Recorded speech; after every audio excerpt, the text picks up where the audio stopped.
ഇത്തരത്തിലുള്ള ഹെവിയായ നൈലോൺ കയറുകളിലാണ് കപ്പലുകൾ കരയിലേക്ക് കെട്ടി നിർത്തിയിരിക്കുന്നത്.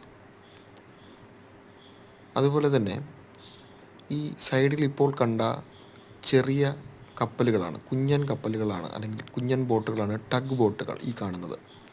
ഈ ടഗ് ബോട്ടുകളുടെ ഉപയോഗം കപ്പൽ കടലിൽ നിന്നും കരയിലേക്ക് അടുക്കുന്ന സമയത്ത് കപ്പലിൻ്റെ എൻജിൻ ഓഫ് ചെയ്യുകയും പകരം ഈ ടഗ് ബോട്ടുകൾ ചെന്ന് കപ്പലിനെ തള്ളിക്കൊണ്ടോ അല്ലെങ്കിൽ കപ്പലിനെ വലിച്ചുകൊണ്ടോ കരയിലേക്ക് എത്തിക്കുകയാണ് ചെയ്യുന്നത്. ഇത്തരം കയറുകളാണ് അതിന് ഉപയോഗിക്കുന്നത്. അപ്പോൾ കപ്പലിനെ തള്ളിക്കൊണ്ടു പോകാനും വലിച്ചുകൊണ്ടു പോകാനുമാണ് ടഗ് ബോട്ടുകൾ ഉപയോഗിക്കുന്നത്. ഒരു ആംബുലൻസ് കിടക്കുന്നുണ്ടോ? ലക്ഷദ്വീപിലേക്ക് ഒരു രോഗിയെ കൊണ്ടുപോകാനായി കപ്പലിലേക്ക് എത്തിയ ഒരു ആംബുലൻസാണിത്. ലക്ഷദ്വീപിൽ ചികിത്സാ സംവിധാനങ്ങളുടെ കുറവ് കാരണം ഇതുപോലെ ഷിപ്പിൽ കൊണ്ടുവന്ന് ആംബുലൻസിൽ കയറ്റിയാണ് കൊച്ചിയിലെ പ്രമുഖ ഹോസ്പിറ്റലുകളിലേക്ക് രോഗികളെ എത്തിക്കുന്നത്. അപ്പോൾ ചികിത്സയ്ക്കൊക്കെ അവർ അത്രത്തോളം ബുദ്ധിമുട്ടുന്നു എന്നാണ് ഇതിൽ നിന്ന് മനസ്സിലാക്കേണ്ടത്. ഈ കാണുന്നത് സുരക്ഷാ ബോട്ടുകളാണ്. ഷിപ്പിന് എന്തെങ്കിലും അപകടം സംഭവിച്ചാൽ ഈ ബോട്ടുകളിൽ കയറിയാണ് നമ്മൾ രക്ഷപ്പെടേണ്ടത്. ഇതിൽ കൃത്യമായി 4-5 ബോട്ടുകളാണ് ഷിപ്പിന് ചുറ്റും വച്ചിട്ടുള്ളത്. ഈ ബോട്ടുകളിൽ കൃത്യമായി രേഖപ്പെടുത്തിയിട്ടുമുണ്ട് ഏതൊക്കെ സീറ്റ് നമ്പറിലുള്ളവരാണ് ഈ ബോട്ടിൽ കയറേണ്ടത് എന്നൊക്കെ അവർ കൃത്യമായി രേഖപ്പെടുത്തി വച്ചിട്ടുണ്ട്. ലൈഫ് ജാക്കറ്റുകളും മറ്റും ആയിട്ട് കുറേ സുരക്ഷാ ഉപകരണങ്ങൾ ഷിപ്പിൻ്റെ 4 ചുറ്റും വച്ചിട്ടുണ്ട്.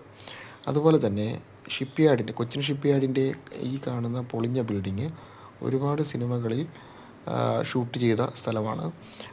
അതായത് ക്രിസ്ത്യൻ ബ്രദേഴ്സ് പോലുള്ള സിനിമകളിലൊക്കെ ഇത് ഷൂട്ട് ചെയ്തിട്ടുണ്ട്. ക്രിസ്ത്യൻ ബ്രദേഴ്സ് എന്ന സിനിമയിൽ കാവ്യ മാധവനെ തട്ടിക്കൊണ്ടു പോകുന്ന സീനൊക്കെ ഇവിടെ വച്ചാണ് ഷൂട്ട് ചെയ്തിരിക്കുന്നത്.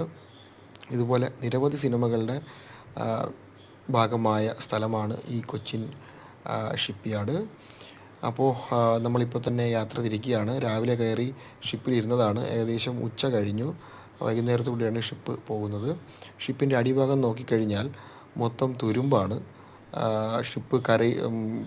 ഷിപ്പ്യാർഡിൽ ഉരസിയും ഒക്കെ ധാരാളം തുരുമ്പ് പിടിച്ചിരിക്കുകയാണ്. ഈ ഷിപ്പിലാണല്ലോ 2 ദിവസം ഇനി യാത്ര ചെയ്യേണ്ടതെന്ന് ആലോചിച്ചപ്പോൾ അതിൻ്റേതായ ഒരു ടെൻഷൻ കൂടിയുണ്ട്. അത് ഷിപ്പിനുള്ളിൽ നിന്ന് ക്രെയിൻ താഴേക്ക് വരുന്നു. ക്രെയിൻ താഴേക്ക് വന്നിട്ട് ഷിപ്പിൽ നമ്മൾ കയറിയ സ്റ്റെപ്പ് കൊണ്ടുപോകാനാണ് ഈ ക്രെയിൻ വന്നിരിക്കുന്നത്. അവിടുന്ന് ക്രെയിൻ ഓപ്പറേറ്ററുണ്ട്. ക്രെയിൻ ഓപ്പറേറ്റർ ക്രെയിൻ താഴേക്ക് ഇറക്കുന്നു. അതിനുശേഷം ഷിപ്പ്യാർഡിലെ ജീവനക്കാർ ആ സ്റ്റെപ്പിനെ നീക്കിക്കൊണ്ടുവരുന്നു. അത് ക്രെയിനിലേക്ക് ഘടിപ്പിക്കുന്നു. ഈ സ്റ്റെപ്പ് ഷിപ്പിൻ്റെ സ്റ്റെപ്പാണ്. അപ്പോൾ ഈ സ്റ്റെപ്പ്